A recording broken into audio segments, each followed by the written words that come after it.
بادشاہ وقت آیا نذرانہ دینے، وقت کا بادشاہ نذرانہ دینے آیا. وہ کہتا ہے میں رستے میں سوچ رہا تھا کہ اگر یہ ولی ہوئے تو مجھے پتہ چل جائے گا، اگر تو انہوں نے سیب کھلائے نا، سیب کا موسم نہیں، پھر تو ولی اللہ ہے، اور اگر سیب نہ کھلائے تو پھر نہیں میں مانتا. ٹھیک ہے نا جی، جس طرح کے آج مرید ہوتے ہیں لوگ، کہتے ہیں سیب کھلائے تو پھر بادشاہ تھا نا. تو کہتے ہیں میں 2 تھیلیاں شرفیوں کی بھی لے گیا کہ پیر صاحب کو پیسے دوں گا تو ذرا نرم بھی ہو جائیں گے میرے حق میں، پیر ہو جاتے نا نرم اللہ ماشاءاللہ. کہتے میں گیا تو میرے دل میں خیال تھا اگر آج بے موسمہ سیب کھلائیں تو ولی مانوں گا. کہتے ہیں غوث اعظم نے یوں ہاتھ اٹھائے، موسم بھی نہیں تھا پر 2 سیب ان کے ہاتھوں میں آ گئے، اور آپ میری طرف سیب بڑھا کے کہنے لگے ولایت کو سیبوں سے نہیں تولنا چاہیے، تو سیبوں سے تولتا پھرتا ہے، یہ تو اللہ کی رضا والا کام ہے. یہاں کو تاجر تھوڑی محنت کرے، کھاد شاد ڈالے تو وہ بھی بے موسم پھل اگا لے گا. تو کس چیز سے میری ولایت چیک کر رہا ہے؟ یہ پکڑ چھری اور یہ پکڑ سیب اور کھا. کہتا میں نے کاٹ کے کھایا تو سیب کڑوا نکلا. غوث اعظم کہنے لگا کیا ہوا، کڑوا ہے؟ کہا حضور ہاں.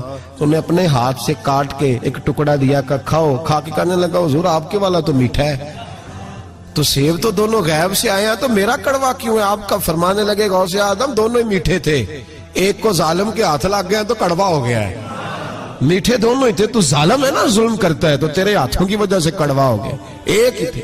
اس نے 2 تھیلیاں شرفیوں کی مصلے کے نیچے رکھی، کہنے لگا حضور نذرانہ ہے. فرمانے لگے ضرورت ہی نہیں، لے جا.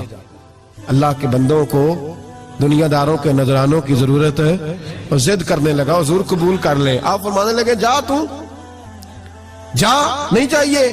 کہا حضور ضرورت نہیں، حضور قبول فرما لے. آپ نے فرمایا جا. کہا حضور لے لیں آپ کی مہربانی. فرمانے لگے اپنے کپڑے دیکھ اور میرے دیکھ، اپنی روٹی دیکھ اور میری دیکھ، میں تجھ سے اچھا کھاتا ہوں، تجھ سے اچھا پہنتا ہوں، میرا اللہ مجھے تجھ سے بہتر دیتا ہے، تو جا تو. اس نے کہا نہیں قبول کر لیں. غوث اعظم نے دونوں تھیلیاں شرفیوں کی پکڑی اور جب ان کو نچوڑا تو اندر سے خون نکلنے لگا. غوث اعظم فرمانے لگے غریبوں کا خون نچوڑ کے مجھے نذرانہ دینے آ گیا ہے؟ غریبوں کا خون نچوڑ کے. پیر صاحب نے کبھی پوچھا نہیں فیکٹری والے سے کہ تم مزدوروں کے ساتھ کیا علاج کرتا ہے؟ پیر صاحب نے کبھی سوال نہیں کیا کہ یہ جو لے کے آ رہا ہے کہاں سے لے کے آ رہا ہے؟ غوث اعظم رضی اللہ تعالیٰ عنہ فرمانے لگے میں تیرے پردے نہیں کھولنا چاہتا تھا، تو باز ہی نہیں آ رہا، غریبوں کا لہو نچوڑ کے تو مجھے نذرانہ دینے آ گئے ہو. فرمایا نکل جا ورنہ یہ خون اتنا بہاؤں گا کہ تو بھی بہ جائے گا، تیرا محل بھی بہ جائے گا. لوگوں کا خون نچوڑ کے مجھے نظر نیاز دینے آ گئے ہو. حضور غوث اعظم جواں فکر، جواں سوچ، انقلاب مزاج صوفی تھے. جمعے کا خطبہ دینے آئے تو ایک شخص نے کہا حضور ایک ظالم آدمی کو گورنر بنا دیا ہے بادشاہ نے بغداد کا. کہنا چاہیے تھا نا میری مسجد میں بڑا رش ہے، مجھے کیا لگے، میرے مدرسے میں طالب علم ٹھیک ہے، لنگر صحیح پک رہا ہے، ٹھیک ہے بناتا تو بناتا، پھر لوگوں پہ ظلم ہوگا نا. لیکن یہ طریقہ دین کا طریقہ نہیں. لوگ ظلم کا شکار ہوتے رہے، حکومتیں مرضی کرتے رہے، صوفی کہے میرا نہ کوئی مخالف ہو جائے. آج ہمارے زمانے میں شوق ہے کہ مجھے کوئی برا نہ کہے.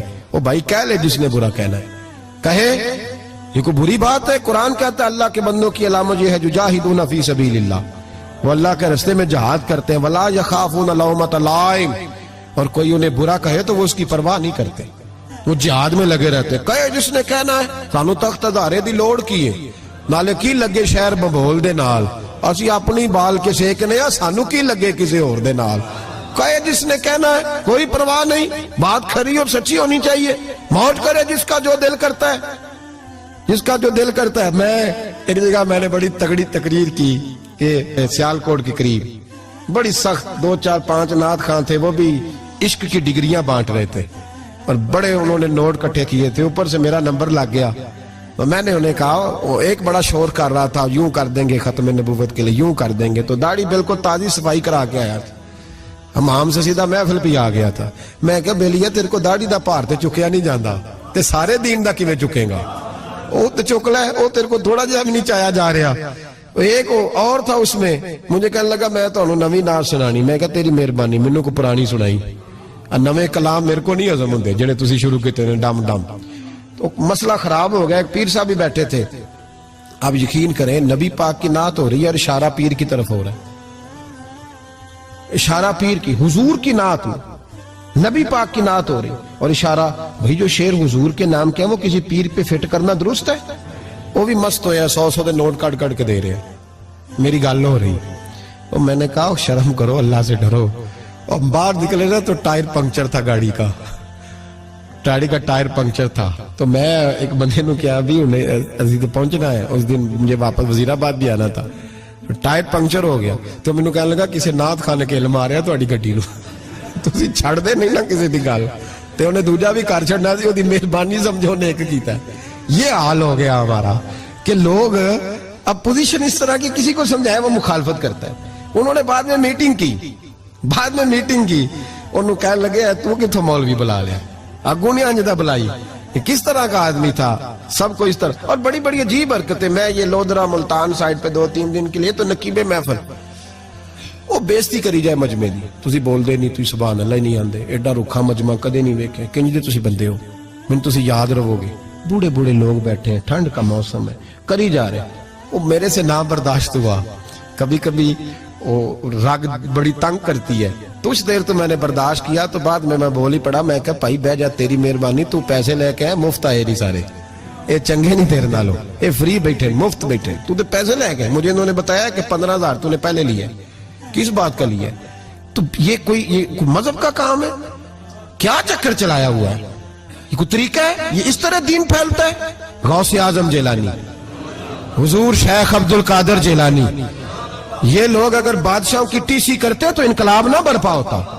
حضور غوث اعظم رضی اللہ، اور جو آ رہا ہے چودھری صاحب عاشق کے رسول ہے، اس لیے کہ 50,000 دیا محفل میں، تو بس 50,000 کا عشق مل جاتا ہے۔ کیا تماشا لگ گیا، غریب آدمی میلاد کی محفل میں بھی ویڈیو کے پیچھے بیٹھتا ہے، نہ ساڑھ کو دتھی ہے نہ آگے انہیں ہے، کہ اس چکر سے باہر آئے۔ غوث اعظم رضی اللہ تعالیٰ عنہ اس لیے لتاڑ لیتے تھے یہ لوگ کہ ان کے اندر لالچ نہیں تھا، کسی شخص کے ساتھ کوئی ذاتی مسئلہ نہیں تھا۔ بڑی مخالفت کی لوگوں نے ان کے زمانے میں بھی ان کی۔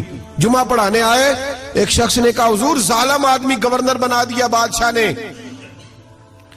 غوث اعظم نے منبر پہ چڑھ کے فرمایا میں جمعہ پڑھانے لگا ہوں، میرا جمعہ ختم ہونے سے پہلے میرا حکم ہے کہ بادشاہ گورنر بدل دے۔ یہ نہیں کہا میرا بیٹا بنا دے، میرا مرید بنا دے، وہ میرا رشتہ دار لگا دے، فرمایا حکم دیتا ہوں کہ جمعہ ختم ہونے سے پہلے گورنر بدل دو، ورنہ میرا نام عبد القادر جیلانی ہے، جمعے کے بعد میں خود بدل دوں گا، میں بدل دوں گا جمعے کے بعد۔ ہر مشکل دی کنجی یارو ہاتھ مرداں دے آئی، میں بدل دوں گا جمعے کے بعد، اور تم دیکھو گے بدلا جائے گا۔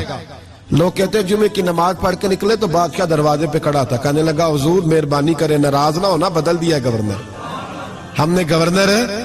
یہ شان تھی غوث اعظم کی کہ غوث اعظم جو کہہ دیں رب ویسا کر دے۔ لیکن عاجزی کیا تھی؟ شیخ سعدی فرماتے ایک بوڑھے کو کسی شخص نے بیت اللہ کے ساتھ پتھر پہ سر رکھ کے روتے دیکھا، اور وہ بزرگ بوڑھے کہہ رہے ہیں یا اللہ قیامت کے دن مجھے اندھا کر کے اٹھانا، اندھا کر کے، کہیں ایسا نہ ہو تیرے نیک بندوں کے سامنے میں شرمندہ ہو جاؤں، اور مولا مجھ سے درگزر والا معاملہ کرنا، مجھ سے سوال نہ کرنا، میں کمزور ہوں۔ رو رہے ہیں، کہتے میں قریب گیا تو میں نے جا کے دیکھا کہ پتہ تو کروں کون گناہگار ہے، میں بھی اس کے لیے دعا کرتا ہوں۔ وہ بزرگ کہتے ہیں جب ان بزرگوں نے چہرہ اٹھایا تو میری چیخ ہی نکل گئی، یہ تو غوث اعظم جیلانی ہے۔ ایک طرف حالاتی ساری کر کر زاری، نیند اکھاں تی توندے، فجر اوہی گناہگار کا آون سب تو نیوے ہوندے۔ جن لوگوں نے سینکڑوں سال ہو گئے جن کو گئے، اور آج بھی ان کی جلائی ہوئی شمع روشن ہے، جنہوں نے اپنی زندگی ساری دین کے کام میں لگائی، 40 سال تک ساری رات اللہ کی عبادت کی، کتابیں لکھی، دین پڑھایا، لیکن جب رب کے ساتھ تعلق ہوا تو کہا نہیں ہم کمزور ہیں، یا اللہ معافی دے دے۔ بھائیو ہمارے بزرگوں نے ہماری تربیت کی، انہوں نے ہمیں سمجھایا، انہوں نے ہمیں کہا کہ فیض اس چیز کا نام نہیں کہ تو کہے بڑے میرے بارے نیارے ہو گئے، دکان چمکنے لگی، فیض تو یہ ہے کہ تیرا دل دین سے کتنا جڑا ہے، تیرے اندر روحانیت کتنی پیدا ہوئی، اخلاقی قدریں تیری کتنی بحال ہوئی۔ غوث اعظم سے کسی نے کہا تو حضور دعا قبول نہیں ہوتی، فرمایا 3 شرطیں ہیں، تیری ہر دعا اللہ قبول فرمائے گا۔ کہا حضور کون سی؟ فرمایا رزق جب بھی کھانا حلال کھانا، اور تیری زبان سے کبھی رب کی ناراضگی والا فکرہ نہ نکلے، اور جب تو بات کرے تو نفس کے لیے کبھی نہ کر، اللہ کی رضا کے لیے کر۔ عبد القادر وعدہ کرتا ہے تو جو دعا بھی کرے گا مالک تیری قبول فرمائے گا۔ اپنے نفس کی رضا کے لیے، اپنے باطن کو خوش کرنے کے لیے سارا دن داستانے نہ چھیڑ، اللہ کی رضا کے لیے بول.